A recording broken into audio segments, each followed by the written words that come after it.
Parliament సమావేశాల్లో ప్రధాని నరేంద్ర మోడీ ఇవాళ చేయబోయే ప్రసంగం అత్యంత ఆసక్తి రేకెత్తిస్తోంది. రాహుల్ గాంధీ వ్యాఖ్యలతో లోక్సభ దద్దరిల్లడంతో మోడీ ఎటువంటి సమాధానం ఇవ్వబోతున్నారు అన్నది ఆసక్తిగా మారింది.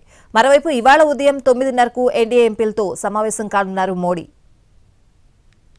ఎంపీల ప్రమాణ స్వీకారం, రాష్ట్రపతి ప్రసంగంతో మొదలైన 18వ లోక్సభ రాబోయే 5 ఏళ్లు ఎలా ఉండబోతోందో చెప్పకనే చెప్పింది. ప్రతిపక్షాల బలం పెరగడం, అధికార బీజేపీ బలం తగ్గడంతో అందరూ ఊహించినట్లుగానే నువ్వా నేనా అన్నట్లుగానే సభ ప్రారంభమైంది. రాష్ట్రపతి ప్రసంగానికి ధన్యవాదాలు తెలిపే తీర్మానం చర్చతో అధికార విపక్షాల మధ్య మాటల యుద్ధం తీవ్రంగా సాగింది. ప్రతిపక్ష నాయకుడిగా రాహుల్ గాంధీ తొలి ప్రసంగమే రచ్చరాజేసింది.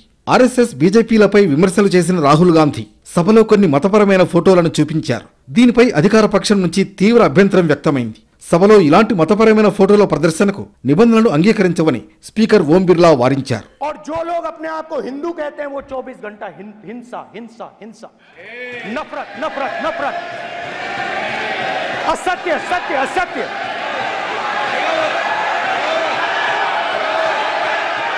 రాహుల్ గాంధీ వ్యాఖ్యలపై సభ మొత్తం దద్దరిల్లడంతో ప్రధాని నరేంద్ర మోడీ జోక్యం చేసుకున్నారు. హిందువులను హింసావాదులుగా రాహుల్ చెప్పడం ఆమోదనీయం కాదన్నారు.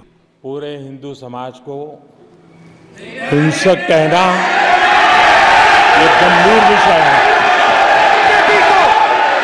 बीजेपी को आपको రాహుల్ వ్యాఖ్యలపై సీరియస్ గా స్పందించిన ప్రధాని మోడీ రెండే మాటలు మాట్లాడి కూర్చున్నారు. దీంతో ఇవాళ మోడీ ప్రసంగం ఎలా ఉండబోతోందన్నది ఆసక్తికరంగా మారింది. రాష్ట్రపతి ప్రసంగానికి ధన్యవాదాలు తెలిపే తీర్మానంపై సమాధానం ఇవ్వనున్నారు మోడీ.